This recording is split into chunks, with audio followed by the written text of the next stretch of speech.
Te u kore ke hufanga i e ngahi whatapotoa pē to tonu ke whatapua atu i e pongpongini.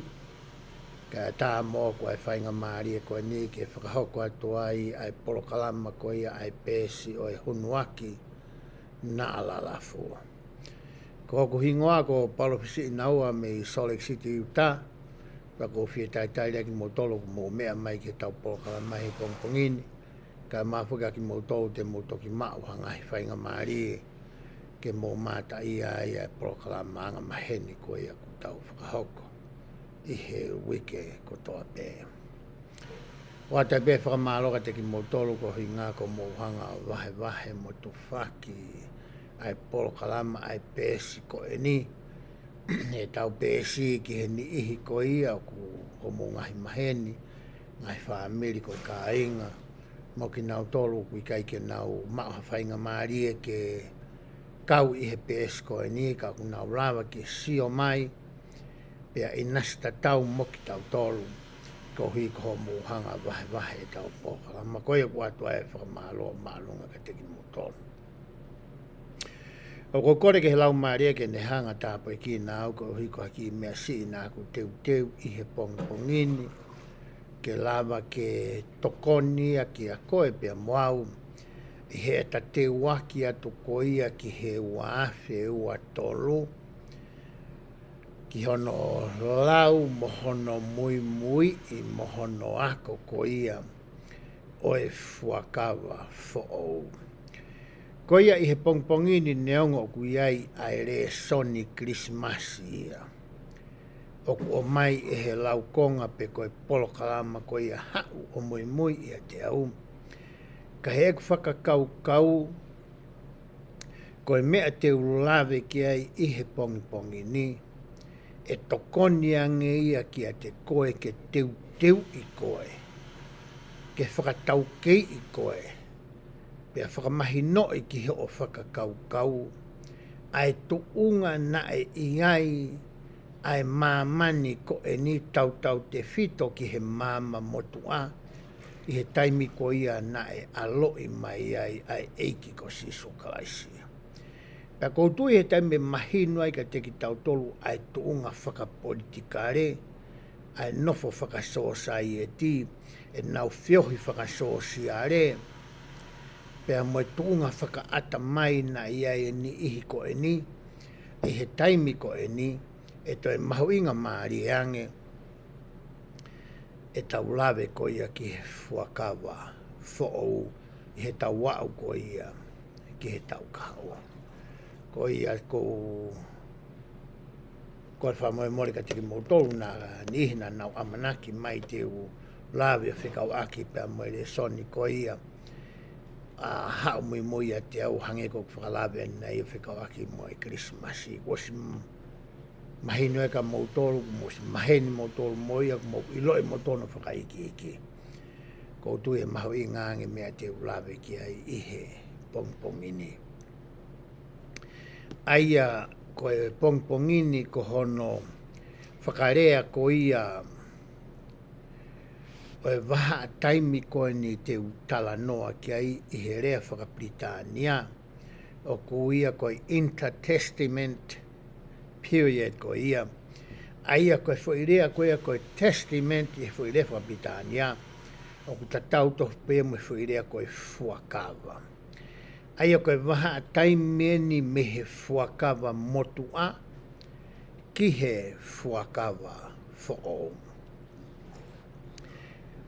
Hange ko ia ku mou mea i koe palofita whakamui taha i he FUAKAVA motua i he ne hā ko ia i he tohi ku tau ngawe aki koe palofita ko ia ko MALAKAI.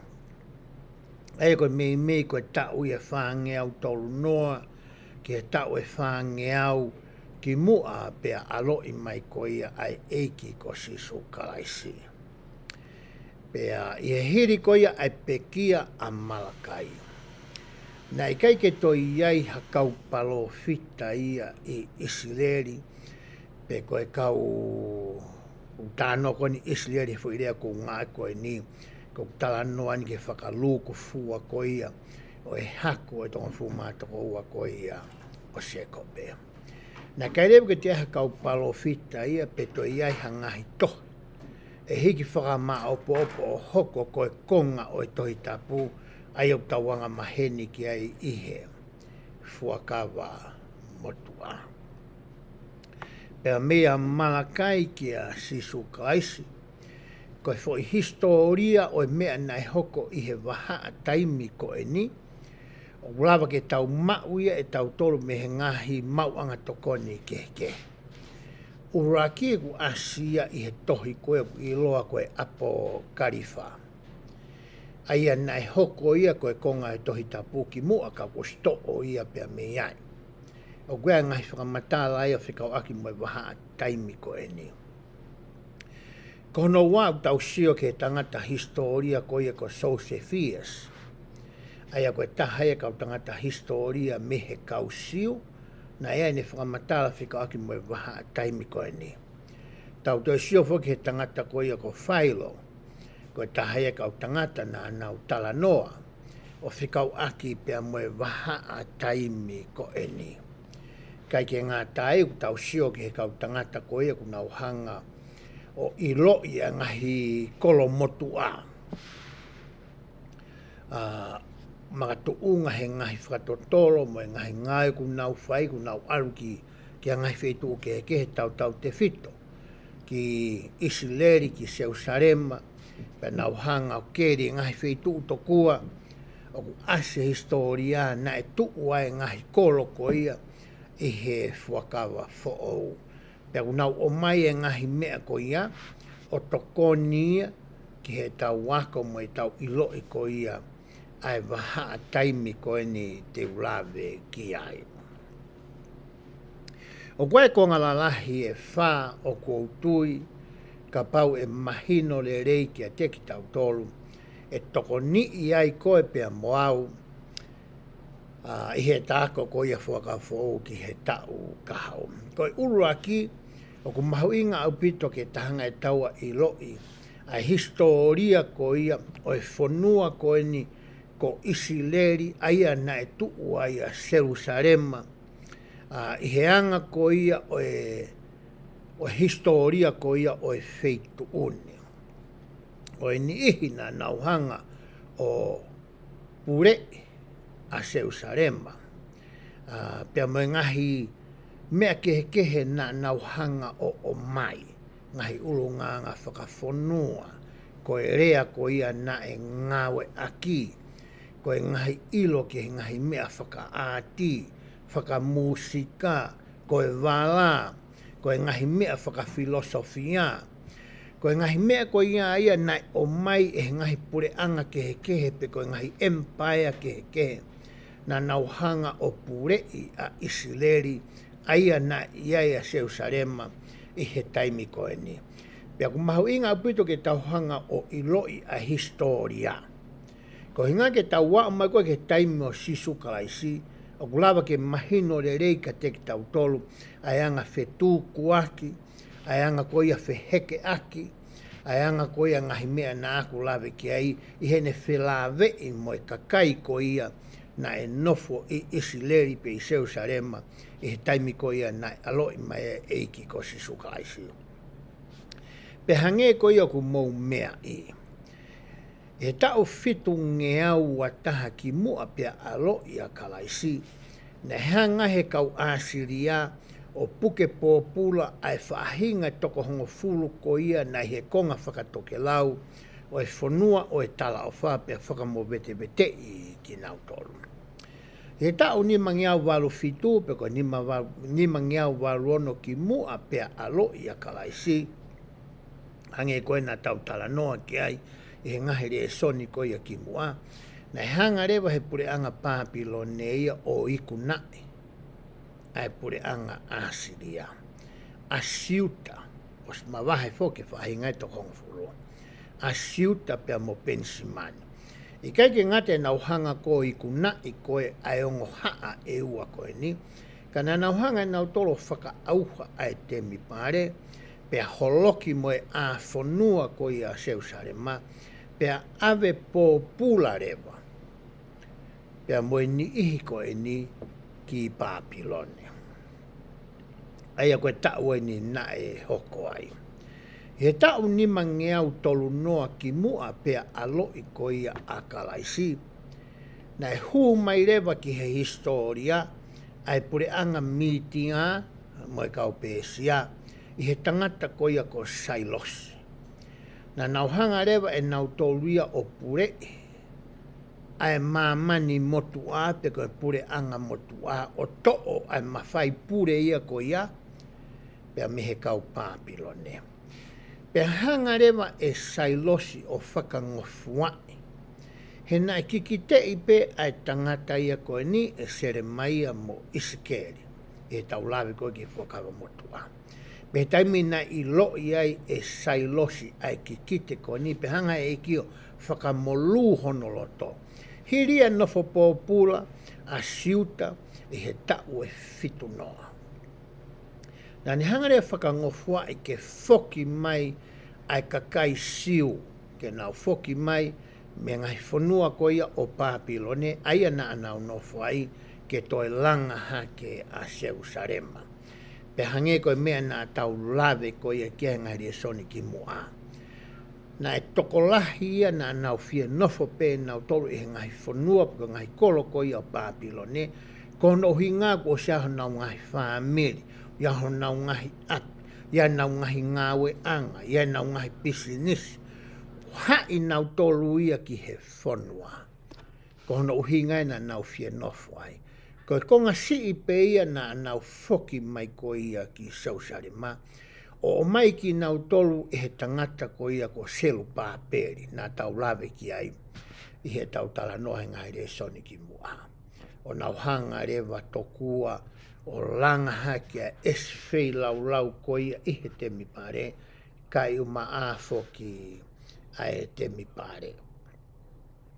Pe taimi ko ia nai aloa toi koe ai kausiu o nofo ko ia i Papilone. Ko rea koe nai ngawe aki e Papilone ia. Ko rea ku iloa ko rea whaka Aramaic. Manatui koe kakai koe nina na urea whaka hepelu. Koe wholofola na e hiki ia i he rea whaka hepelu. Ko taimbuana nau nofo pūrai pia nau foki mai ko ia mei Papilone ko ia ki Jerusalema i hono whakangofua ko ia e sailosi. Na e hao e kakai ia ko ni koe tokolahi au pito ia teki nau tolu. Na keke toi mahino ka nau tolu ia ai rea whakahepelu. Na nau rea whaka Aramaic ki nau tolu ia. I he hiri ko ia o pure anga pesia i he tau tolu ngeau tolu noa ki mua pea alo i ko ia a kalaisi.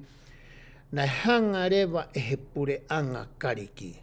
I he tangata ko ia ko Alexanita ko e lahi. Na ne hanga e ia o iku nai. Ai pure anga pesia. Pea na e hoko rewa a kariki ko e pure anga malohi ia i he taimi ko eni. Pea na hanga rewa e he kau kariki ia o mai e ngahi uni mea. Ke he anga ko ia ai nofo ai kau sio. Na na o mai e teu whakakariki, ai wala ko nau toi. Na nau hanga o mai ai whakakau whakakariki. Ai ngahi filosofia whakakariki. Ai anai whakawae ia Plato. Ai ngahi filosofia ko eni. I kai ke ngā tai na nau o mai e nau tolu e ngahi ati whakakariki. Ko e ngahi mea whakapoto whakakariki. Pa nau te o mai moe rea whakakariki. Pa tau sio rewa i historia koe nāku lawe ki ai. Tau sio ke kau sio. Awe pōpula whahinga hongo fulu. Tataki pōpula a siuta pea mo pensimani e he kau Papilone o nau o ki nau tolu o rea whaka Aramaic. Nau foki mai koe nau tolu ia koe ki te atahe poto whewhe i he rea whakahepelu. Ro tonga pe koe nau nofo i he fo i rea koe ia, kua huu mai rewa pure anga karikia. I he tau tolu ngeau tolu noa ki mua pea aloi a kalaisia. Pe koe nau hu mai ko ia, na hanga nau toria o mai a ngahi tō o ngā whakakariki. O kuia I he rea Whakabritania, koe Hellenistic period. Ai ku nau o mai nau toa ngahi mea kotoa na aku lawe ko ia ki ai. Pea lolotonga ai waha a taimi koe ni, koe taimia na toki fua riri wai. Ai tohi tapu ko ia ai kausiu, me he rea whakahepelu, ki he rea whakakariki, ai aku iloa e tohi tapu ko ia, koe Septuagint. Pea koe tohi tapu Whakabritania koe o tau ngāki I he ahoni, ai tu I semisi. Na ai ririu ia, me he tohi tapu whakakariki koe ni koe Septuagint koe ni whaikai e ko talanoa.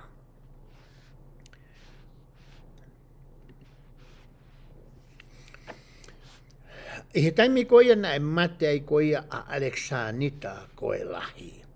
I kai ke hane whanau pe ko hana whoha.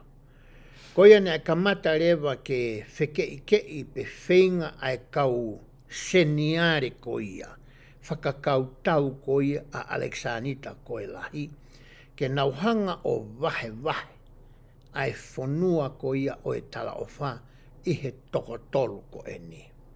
Penea o rewa ki he tuunga ia, I he tau te au ono fitu ko ia ki mua pe aloi a kalaisi, na ia I rewa ai hako ko ia, o e tangata ko ia ko asia ki ho saati, ko Seleucid.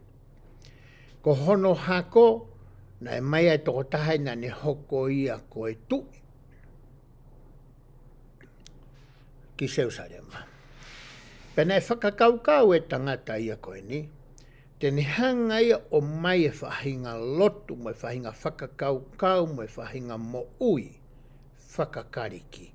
Pena ne fie mau e ia, ke whanongonongo, pe a talake ki he kakai, ke nau hanga e nau tolu o whakaaongai, ai ngahi mea whakakariki, ka ne hanga ia ta ofi au pito ai lotu whakasio, ai whei lau, ai kamu.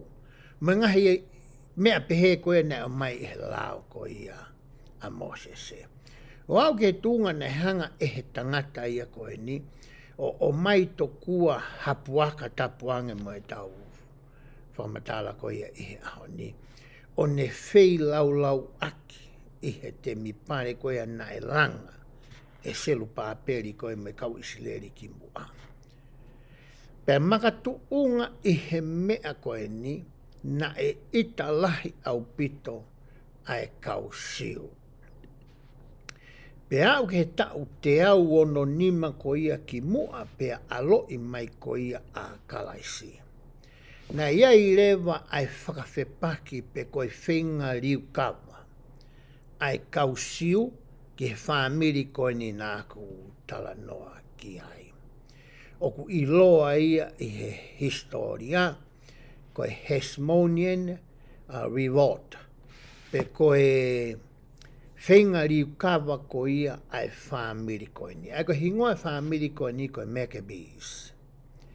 Koe tangata eiki koe na e hoko koe Pēteri ake I he whamiri koe ni, na e hoko ia koe tahai kau taula eiki koe na e ngāue I he te mipare.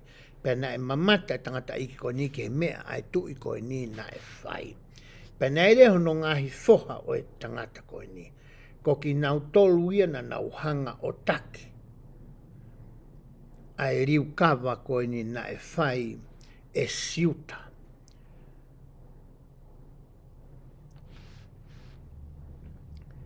Pena e ola rei, pe hanga e he whamiri koe ni, me ngahi whoha koe ni o iku nai. Ai tu I kariki koe ni, o ko tala noa koe ia ki ai. Aia koe fua taimia, talo me he pureanga koe ia o Tevita, mo Solomone, o kutoe whakatahai, ai kakai koe ni, ke nau hoko pe o taha. I ha taha o ho nau kakai, ke ne hanga whakarere ai nofo, whakapure anga, pe mai ngahi mea whakaloto. Pe taimi ko ia na e pūrea e kau tangata ko ni, na kamata rewa ke nau whike ike. Ngalo ia teki nau tolu ai uhinga, mo e tōtaha ko ia na ne hanga toko ni iki nau tolu. Ke nau lama ke whakahoko ai whakakaukau, mo e taumua ngā ue ko ia na anau whinga ke ai, aia ko sihova ia o e fuakava motua. Pe kamata ko ke nau whike ike i ko ia, I he tau ono tolu ko ia ki moa, pe aloi mai ko ia kalaisi, na e hau rewa ai pure anga loma. Hanga rewa e he pure anga loma ia, o ikuna I kotoa, pe whakatahataha I kotoa, a isi leri I he pure ko ia ai pure anga loma. O hange ko misi ko ia, na e whai e nepukanesa. Ai ne whakahuinga I ko ia e tāniela. Tau sio rewa ke historia ko ia mamani o hange tofu ko misi ko eni. Pa tau sio rewa he tamina e hu mai e pure anga loma. Ku rea whaka ere mei ke kakai, ko e nau rea whakafonua nau ngai aki, ko e nau whakakaukau, moho nau wala, mo e nau toonga mo ui, nau ngā ke nau tolu ia sipinga whakakariki.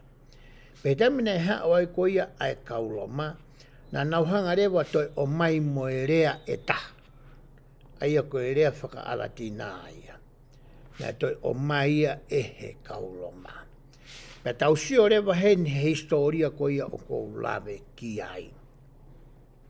I taimina aloi mai ia kalaisi, ko e rea na e ngawe aki ia e he kakai koe ni, ko e rea whaka ere meiki, aia ko e rea ia na e ngawe aki whaka aho.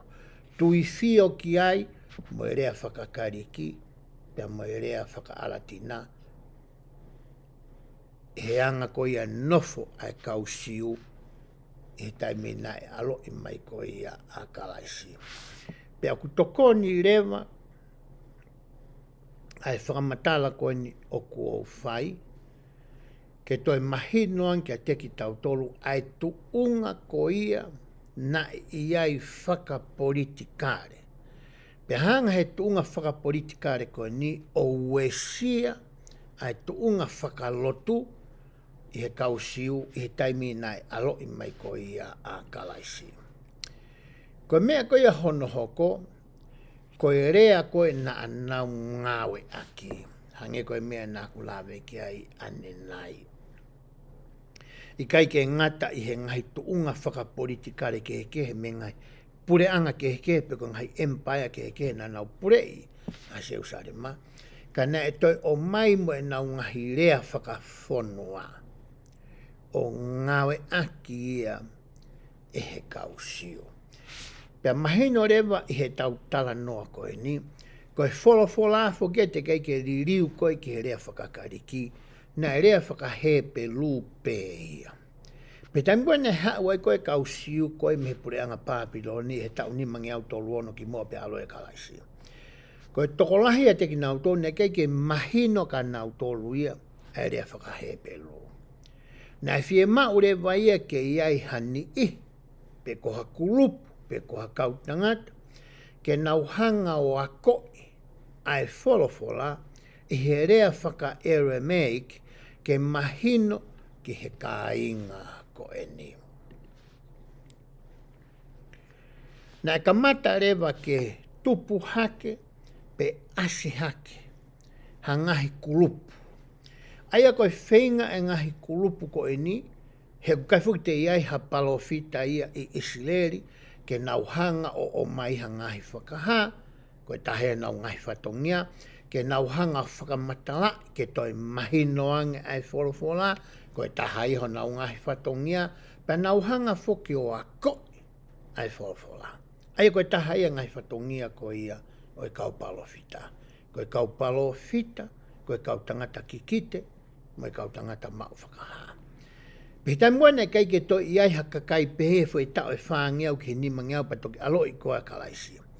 Ka mata rewa ke asi hake ngahi kulupu ke. Pea kumahu inga ke tau hanga I loi. Ai ngahi kulupu koe ni, mo anga e nau tui, mo e nau ngāwe ko ia na e whai.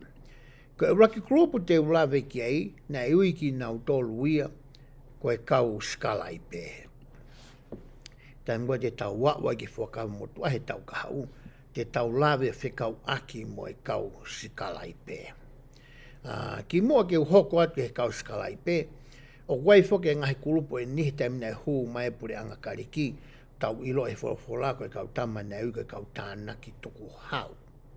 Nea mai nā tole taimi kau kariki. Ko e kau skala I pehe ko hakau tangata poto, ko hakau tangata ilo ki he wholofola. E tamua ne ia kau palofita, na mo uia kau palofita. Ko te fito I ngā ue e kau skala I pehe, ko hono hiki whakamā opo. Ai wholofola. Ko e nau ngā ue na e whai ia. Pehe taimi koe na kakito ia hakau palofita. Na e arohakarewa kau tangata ia ko e ni, o I kai ngata he nau hanga ako koe a wholofola ke nau iloi ai wholofola, pa ke whakatonga I ka pau ki hangahi whehalaki I hono hiki whakamā opo ke whakatontono. Na e hangarea kau tangata e koe ni o arohake nau tolo tuu ke he tuunga, ke nau hanga tokua o a koe, pea whakamatalai, pea whakauhingai, ai wholofola. Koe mea rewa na e hoko he taimi koe na e toko lahi e kau skala I pehe. Na e kai ke nau whakataha, e nau uhinga ki ha mea e taha. Na kamata rewa ke kehe, ai whakauhinga ko ia na anau whai. Kono uhinga, na nau whakawhalala ki ho nau poto pe o ki nau tolo. Ke he me taimi nei mo ui ai kau palofita. Nai o mai e whakahā pe ia mea sisu klais, pe koe siho wai fuakawa motua, pe hanga kau palofita whakahā mai ia, pa nau te hanga whakamatalai, ai o hinga o e ngahi whakahā ko e ni. Pea koe kau skala I pehe rewa, koe ni ihia na e sio ki ai ka inga ko ia o Isileri, mandi ko talanoa Isileri, ko talanoa ki whakaluku fua, o e hako ko ia e toko tahawa. Ke nau hanga o whakamatalai, ai lao, pea moe ngahi wholofola. Koe kulupo hono ua te ulawe ki ai I he ahoni, koe kau sātusi. Koe whairea koe sātusi, o ko hau ia me whairea koe sātoki. A sātoki ko ia koe taula eiki ko ia na e whiri e lone, ke ne hanga toka ngai, ai ngahi ngāue ko ia whakatemi pare. Koe hui ngai whairea ko ia koe sātusi. Koe kau sātusi na e to'o mai ki nau tōruia me he kau tuu maarie ko ia o e whonua. Pene au e nau ngāwe ke nau hanga toka ngai e ngahi ngāwe ko ia I he temi pare. Pene e peheni rewa ngahi mea na e tui ki ai kau sātusi. Na nau tui nau tōruia ke he ngahi whono mo he ngahi lao ko ia a Mosese. I kai ke nau tui nau tōruia o ku iai hakau a ngelo, pe o ku iai tokua hato e tu. Aia koe mea ia na e tui ki ai kau kariki. Koe filosofia mo tui whakakariki ia, na kai ke nau tui nau tōku I hakau a ngelo, hakau tala whekau. Pe kai ke nau tui nau tōruia o toi tuu e tangata. Koe aha peko ku matea e tangata, ko ne osi ia ai mo ia. Pana hanga rewa e he kau sātusi ia, o mai ai tui ko ia, ke nau ngawe ake.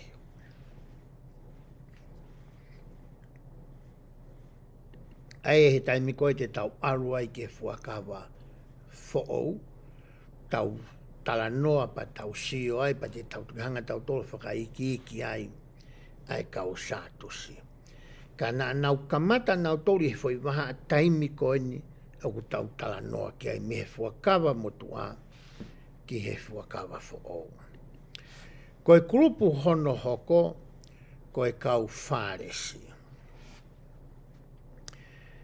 Ki mua pa toki aloi mea koe a kalaisi, na toki kamata hake ai kurupu ko eni, ai a koe kau whāresi.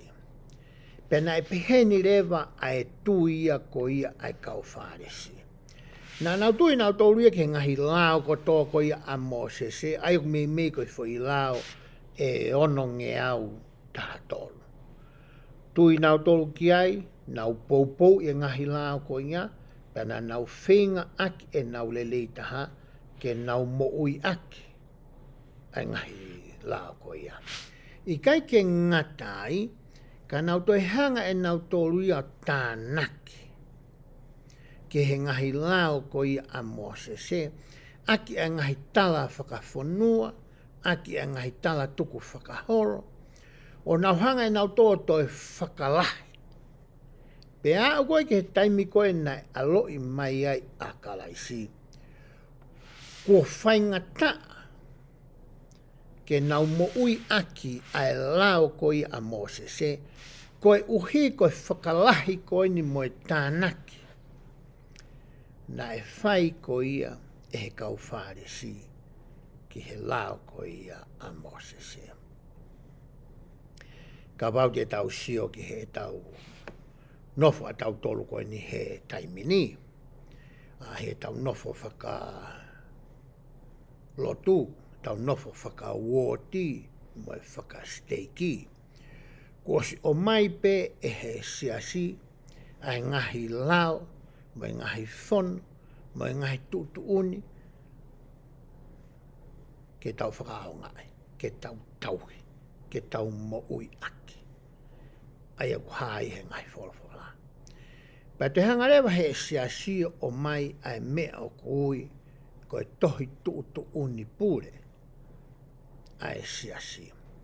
O mai e ke whakaahongai e he kautaki, ki hono whakarere ko ia, o e siasi. Pea kuia i rewa ai kautaki eni i. O kunau hanga e nau toria o mai ai ngahi tānaki meitua. O hange koe kau whārisi. Koe koe me e nei he lao. Koe me e ia nei whai e he kautaki ki mua atu. Koe tātou whakaholo e nei mau me tonga me whanua motua. Pea mui mai ai kautaki a tola. Pea au mai koe ki he taki koe ni oi ahoni.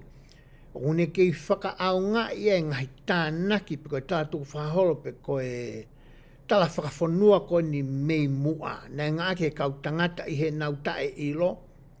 O tānaki ia ke he ngahi lao koe me ngahi whono, me ngahi tūtunu to tonu ke tau mo ui a koe me mipa siasi o sisu klaisi. O e kau maunu ni ngā ki muini.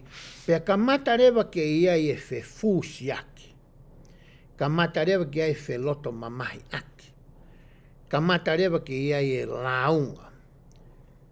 Kohono hinga o ka mata rewa ke whainga ta. E tau tauhi ki he ngahi lawa e o tua ke whakawhai ke he. A e tala tuku whaholo. Pea mo e lao ko ia ai o tua.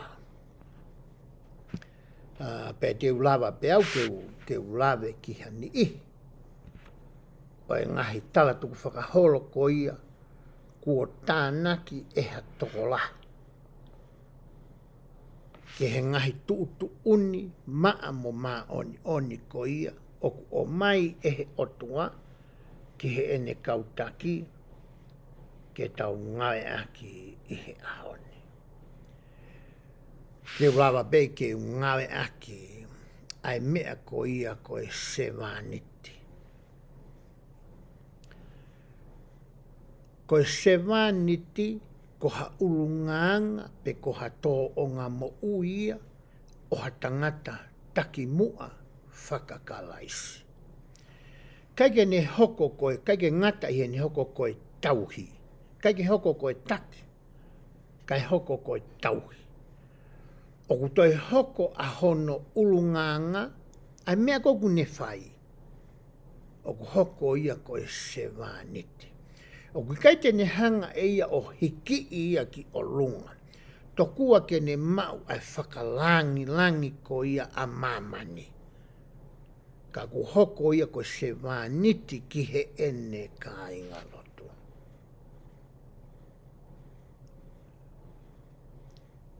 E tau siaso sisu klais ka mane aki moini ki mua he tau i tonga. Taime ku tea wai ke ngai tuunga ko e pi sope pe ko e pasene o steiki. O wai whainga whakalangi o ku o atu ki a koe. Pe ka pau te ke tae tokanga. Te ke hange koe kau whāresi.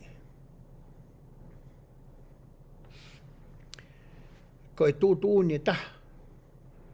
O ku lama ke o mai. Ke ne hanga e ia o hai. Pe tao ta ofi. Pe te ne hanga whakatupunga. Ha whakawhihu ia. Pe ko haloto mamahe. E waha a ko ia me mi pāmoe kautaki. E saskone u tau kawai. Koe tūtuni e hani ihi aia na e whai i he kōhiri. Ka paurewa kui ai ha whāmiri. Whe mau ke nau ngawe aki a ngai whare lotu o e siasi.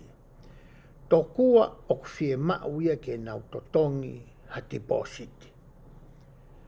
Ki he kautaki ko ia o e whare lotu ko ia. Ki mua pa nau toki hū mai o ngawe aki ai whare lotu. O ku i kai ke iai ha tu uni pehe ia e he siasi koe ni. I he tohi tu uni whakaluku fua o e siasi o ku pehe ai. O ku i kai ke totongi e he kainga lotu ia hapaanga. Ke ngawe ake whai lotu ke ngahi mea koe ni. Ke ngahi mea whakawhamiri ki he mari koe putu. Koe ngahi polo kalama whakawhai whekau. Koe ngahi polo kalama o kuna ui koe tā piano. Aia ku palani ke whai he whare rotu. Moha ngahi polo kalama pehe. Osi sipera i mai pe ia. I he tohi tuutu uni whakaluku fua ko ia o e siasin. Koe tūtu unia, hange pe koe lao ko ia Mosese, fui lao no ngeau tātonu. Koe ke teha mea ke toi whakalahi pe to'o me iai. Koe fui tūtu uni, koe i kai ke totongi ha sirini. Pea waho no uhinga ona, na e tala mai e fui tūtu uni ko ia. Ko no hinga koe property tax, pe koe tuku hau kere ko ia, o i ngai whare roto. E wesia ia, pe lawa ke tau tea i ai siasi ia. Ko hi koe hanga e hanihi o mai ngai tala tupu. Pea mei mua ke whakaau ngā ia i he ahon. Koe mea tahana e whakaukau e tahana e whai ai whewhusi aki i he kuohiri. Pea mahalo ke whai pe i ahon. Ai mea koe whai kawa. Pe e atoko lahi. O ku tapu tokua ai whaikawa tonga i he siasa sisu klaisi e ka manu ngai haki moini. Te au ke tuunga na e eke ia. Tahaia ngai whihui na eke iki a koe i ho mea at ko ia ke mau haongo fua ke hu ki he whare tapu oi otua. O ku i kai ke e iai ha mea pehe ia i he siasio sisu klaisi e ka manu ni ngaki moini. O ku i kai ke tapu ai whaikawa tonga ia i he siasio sisu klaisi ka manu ni ngaki moini. O ku i kai ke eke ai fo i whehu ia ko ia i he taime o ku ke mea atwai ko ia ke whaka eke ko ke mau haongo fua ke huai ki he whare tapu oi otua. Ko e ngahi whakatātā mahino ngo fua ia. Te utoi lawa peau ke toi whakamatala atu moha u mea ke. Ka kumo osi mea i eki mautonu. Ko e mea tatau ia na e whai e he kau whāresi i he taimi ko ni o ko tala no ai ki ai. Koe taha foke mea na e tui ki ai e kau whare sia na e make me he kau sātu si. Nā nau tui ki nau tolu ia o kui ai e mea kui koe kau tala whekau pe koe kau angelo. I kai ke ngatai, nā nau toe tui foki nau tolu ia o kui ai a e toe tuku pa me he mate. Koe tui ia a e kulupu koe ni, koe mea ia nā nau tau ka vei, aia na e whehanga hangai pia mo eiko si sukalaisi, he taimi nā nei mamani ai. Koe ngahi lao koe ni na e tānaki. Hao pe me he longu tū. Hanga kurau koe ngahi tala whakafonua. O tuku au i he tau tangata ki he tau tangata. Aia na e whenga eiko si sukalaisi, ke ne hanga whakatonu tonu ia. I he taimi nāne i mamani ai. Koe kulupu e taha o kui kai ke whaatala noa ki ai e toko lahi kui koe essence. Nā nau tū koe nau tuia nau toluia, nā nau kehe apito nau toluia me kau whaaresi. Pea moe kau sātusi. Nā kai ke nau maari, koe ngahi koe nau mea kai, nā kai ke pehe ke toi ai ke hangahi mea whakanamu lelei, pe koe ngahi mea whakaifoifo. Pea koe nihi koe ni, nā kai ke toko lahi whiawhia e nihi na e ului ki he tui koe ni. Koe toko lahi taha o e kau siu, nā nau ihe fo i kulupu e ua ko ia, e kau sātu si, me kau whāresi. Pea koe toenga ko ia o e kau siu, nai hau koe ki a si sukalaisi, aia nai whiri me iai, e ne kau apostolo, koe kau tangata i whanua ia, me kau whewhine i whanua, o hange pe ia, ko koe pea moau. Hei kai te ungawe aki ai mea vare ko ia e whanua, te ungawe aki pe kau tangata i whanua, me kau whiwhine i whanua. Nā iai rei moe kulupu e taha na e uia koe kau zealots. Koe kulupu koe ni, na nau tui nau tolu ia, e iai ha misaia, e iai ha whakamoui, e iai ha tui. E aloi mai ke ne hanga o whakatau atai nai ki nau tolu. Pea na e mawhola e fo i whakakau ia ko e ni, he koe mea na e sio ki ai a kau siu, me he ki kite ko ia i he fuakava motu a, e iai ha hako o te vita e aloi mai, pea ui koe misa ia, pe tene hoko ia koe whakamoui. Pea na e amanaki ai toko lahi. Koe whakahauwhi mo e whakamoui mo e whakatau atai nai ko e ni, me he nau nofo haisia whakapolitikare. I kai ko e nau tuunga whakalau maari e. I he ngahi kulupu ke he kehe ko ni o kua ulawe ko e ki ai. Oku hoko pe fokia i he ahoni. Oku iai e tau nofo whakafonua, oku iai ngahi vahe. Ai anga ko ia e tau tuu, mo e tau nofo whakasosieti, mo e tau nofo whakasosiare. Pea ku vahe foki anga e tau tui whakakaristiane, pea vahe i tau tolu ke ngahi kautaha lotu ke. O makatuunga e he anga ko ia ngahi toka te rine, ko ngahi te whitoi mooni, mo e tui ko ia o ku tau kawe i. Ka nea whakamatala ia ai palofita ko ia o e ahoni, ai a ko Russell M. Nelson. Nāne pehe e ia.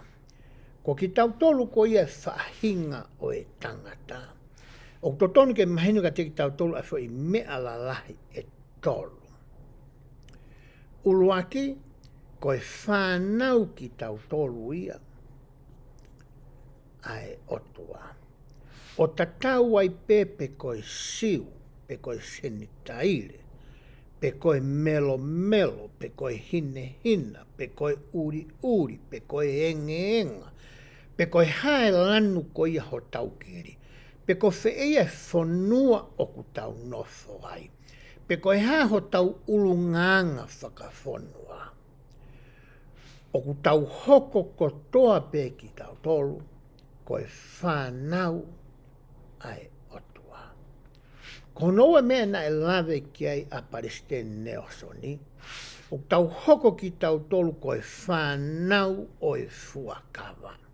I he taime o tau whakahoko ai a ngahi iowau. Aia koe ngahi iowau ko e ni, o ku ngawe aki ki ai ai mawhai o e pure tapo. Pea ku i loto i he ngahi iowau ko e ni, i he tau whakahoko, ai ngahi FUAKAVA. Aia koe ngahi FUAKAVA ko e ni, o ku whaia i ho tau waha whakafoi tui tui, pea moe otua, i he waha e huse pāniti moe waifi, pea moe otua, i he waha o e whamiri hono sila i ki nau tau ke mo uita ngata, pea moe otua. Pea ku iai rewa ngahi yo wau whakamo ui e nima, o ku o mai ke tau hanga whaka ao ngai, ke lava ke tau wau si ai ai mo ui taingata. Koe o wau uraki, koe o wau koe o e papitaiso. Aia koe matapā, aia koe nehanga whakahu koe meitua. Ke lava ke whanonga i he hala koe o e FUAKAVA. Te ke toki tuu ke he hala o e FUAKAVA, i he o whakaawa matapā koe o e papitaiso. Koe uraki o waui. Pea kuiai hono FUAKAVA ona aia au whakamanatua ia i he tau mau koia ai sākala meniti i he sāpate kotoa. Osi koia papitaiso, ko hiri whakinima koe ke mau ai lau maria maurani. O kuiai hono FUAKAVA ona. I ho mau koia ai pure tapu whaka melekseteki. O kuiai hono FUAKAVA mo e whakapapau o e pure tapu koe ni e toka te rini mo ngai FUAKAVA wahe walu whaa. Pe taimiko ka ata mau ko ia ho entau meniti. I he whare tapu ko ia o e otua. O ku toi iai hono FUAKAVA ona. O au ki ho sila i koe ki he mo uini pea moe māmakau. O ko iai hono ngahi FUAKAVA ona. Ono hinga pe palofita ko e whanau ki tau tolu o e FUAKAVA ka pau tau kau he siasa sisklais ka mani aki mweni. Pa ka pau te tau hanga whakaluku fua mamani. Ko e whanau ki tau tolu o e FUAKAVA whaka e palahame. Aia nai whai ehe o tuamo e palahame. O kui ai ai totoi e palahame ia. Pe koe totoi isleri. O kua lewa e toko lahi pe kau sentai o ku ohi mai ki nau tolu. Ke nau mau e tā puaki whaka e palahame i he nau papitaiso ko ia i he wailahi. Pea nau mau wai ai totonu ki he tā puaki whaka e palahame. Ko e mea rewa taha e iro i ai ki tau tolu, ko e tau hoko ko e kau wakonga. Ko e kau mui mui o sisuklasi. Ko e akonga utala noa ki ai a Palestine Neosonia. Ko e atamai pe ko e whakakaukau, ko e loto pe ko e laumarie, pe hasino le vaia i he tau rea mo e tau ngā ue whakaahau. Ke tala ki mamani. Na ko ki nau tolu ku nau hanga sivi sivi i mo wakai i ki tau tolu. Iyo, ko e kau wakonga ki mautolo. Ko e kau mui mui mo oni ki mautolo. Asisu klaisi. Ko e ngahi mea ia tolu te ne hanga whakatahataha i ko e ki tau tolu. Pea veteki ai a vahe vahe ko ia o e nofo whakasosaieti. Mo e tau nofo whakafonua. Mo e tau mo ui whakasosiare. Ai au tala noa ki ai a Neosoni ko ni nāku lawe ki ai. Iai rewa moha kulupu te tau tā noa ki ai a moiange ai a koe kau Sameria. Te uki lawe no pe ke kau Sameria. Ko sameria foko e kolomu ai o e whahinga ko e toko hongo furu. Pe taimi ko e na ai popula i ki nau tolu. Na hanga asiria o mai nau kakai o nau whemari aki mai ki nihi na toe ko ia i sameria. I taimi na foki mai a sel paperi ko e ke langa tempare. Na e kore atu e kau sameria. E sai beke mato tokoni ka mautolu he langa tempare. He koe hako ki mautolu ia o e pamahama. Na whakasitua i ai kore ko ni he na e sio ai kau siu tai ke ni ko ni ko kakai tai maa. Ko kau hawhe kasi. Tui fio honau toto isileri me toto i asiria. Pe tahe uhinga na tau tānoa kia he resoni ki mua. Na e tuu wai e langa ko ia tempare ko ia e selu paperi. Ko hinga ko e kau sameria ko e ni. Asi e folofola e tau tānoa ki he vā ko ia kau sameria. Pea mai kau siuta. Koe kulupo e taha te tau tala noa ki ai i he tau sio ke whakamotua, ke whakafou koe kau Sanhedrin, mahalo ko hono whakatonga koe kau Sanhedrin ni pe koe hano whakatonga e whoirea. O hae e me whoirea o uhinga koe whakataha are erea. Pehe tokua koe tokolahi e kulupo koe nina nau toko fitu taha. Pea ku maha lo i o pehe ko no tupu anga me he toko fitu noa koe na i ui e mo sese ke toko ni ki ai i he tautala noa koe i he fuakawa motua. Pea na ia i lewa e mawhai mo e malo hi whakapolitikare ia o e kulupu koe ni ke nau whafofonga ai kau siu ki he pure anga loma. Na ia mo e nau ngahi mawhai whakalotu ai kulupu koe ni. Ai aku e asia he tautala noa koe ia i he fuakawa moto ahi taimi koe o si sukalaisi ki he kulupu koe ni. Pea koe kulupa asu koe na aku asiat koe na koe kau tānak tuku hau aia na tau na o mai e ni ihi koe ni koe ngāua ia na anau whai. Koe tānak e ngahi tuku hau ma e pure anga loma. Aia koe nau ngau e paanga ia na e whai. Pea koe ngahi kulupu ia o ko lawe ki ai i he ahoni. E tokonia ki a koe pea moau i he taimi ko ia te tā manga atuai ki he fuakawa fo ou i he tau kahau. Koe mea whaaske te utala noa ki ai te utala noa ki he kau apostolo. Nai whiri foki e he eiko sisukaisene ka apostolo me he kakaipe ko ia oe whanua. E kai me he ngahi kurupu koe nā haku tala noa ki ai, neongo ne aiki ni ihina nau hanga tau ka ve. Koe nau hau me ngahi kurupu koe ni hange ko paula. Pea, i he taimi koe te tau la vei ki a Matiu, Maake, Luke pea mosione. Oku iloa ni ihi koe ni, a kau apostolo koe ni. O koe whaere whapitania ku ngā eki koe ki he nau ngahi tohi koe na nau whakamaa apopo, koe synoptic.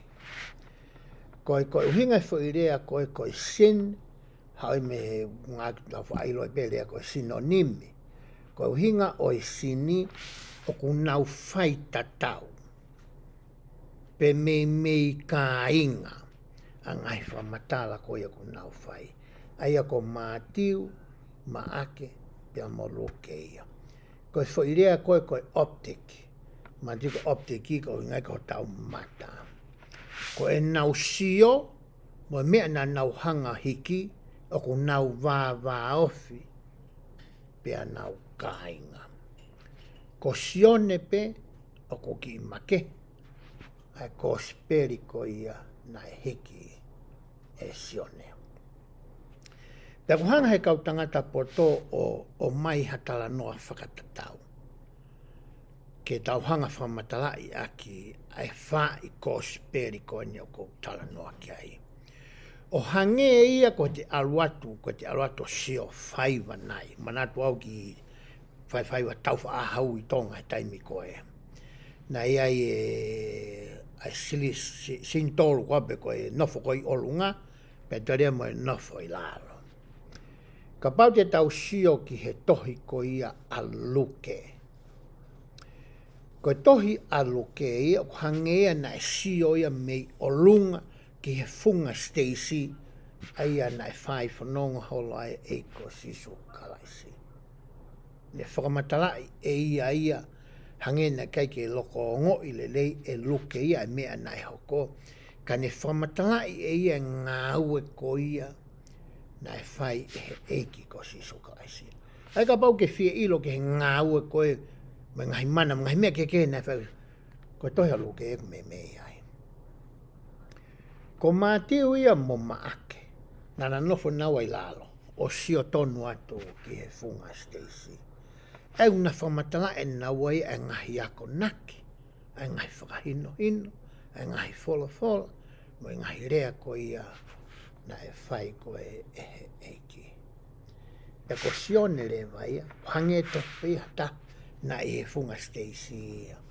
Pea mo e eiki. Ne mai e ngai whamatala o whaka au ririki pea ofi au pito. Pea hai ki tau tolu ki he eiki.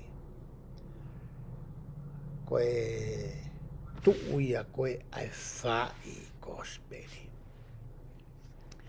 I he tau whakaunga e ngahi kongala lahi e whā koe nā ko lawe ki ai. Ko tui e toi mahino ange, e taimi koe te tau tala noa ai ki he fuakava fo. Mo e taimi nai aloi mai ai a kalaisi, i he lolo tonga ko ia pure anga loma, mo e anga ko ia nofo whakapolitikare, ko nofo whakasociety, ko no vahe ko ia i kakai, ko e rea na nau ngawe aki, pea mo e whaunga ko ia nei hanga ai e he kau apostolo o hiki, ai uraki wha i gospeli. Ofa pena e tokoni haki i mea si, i he whakamatala ko ia na aku whai i he pongpongi ni, ke teu i ki taua. I he ta mangat ko ia i he tau fo'ou. O whekau aki pia mo e fuakava fo'ou. Ko hono ako foki o e fola ai o tua, ko e mea whakafo'i tui. Hange ko iau ke mea i, ko e hao mui ki a te au, o whie mau ia ke uraki ako whakafo'i tui. Osko ia, pea ako whakawhamiri. Ko hono hinga ke mau e he tamai mo e whae, ha ilo moha mahino, pea whakapapau, ai mea na anako whakafo'i tui. Pea na whetala noa aki ki ai. Pea osko ia koe taimi kou o mai ai whanau. Ke whai ai ai lau konga koe ni. O kutua e o mātoa ki hatu unga te na hoko koe whai ako. Koe whai whakahino, te na hoko koe whakamaala, koe whakamatalai. O e fuakawha o ki he whanau. I he ene pehe, o ko mahu inga ke hoko pe ai programa koe ni ai pesi o e hunuaki na alalafu. Koe tokoni pe ki a koe. Iho o ako whakafoi tui koe ia ai whalafola. Ofa pe, o kui kai te ke whakafalala pe, ki he tau programa koe ni e tau pesi. O kui ai pe hau ki taimi, ke whakamoreki. Ke ki hila, ki sio, pe ki iako mo lau, ai fuakawa fo'ou. Ai a te tau toki whakaiki ki ai, i he tau au ki ai, i he tau kao. O whape ke tāpo kina ki motoru e he otua, i he amanaki ke tau wau ko ia ki he Krismasi. Pe hanga e he whahai tau ko ia, o whakamau ki ho tau loto.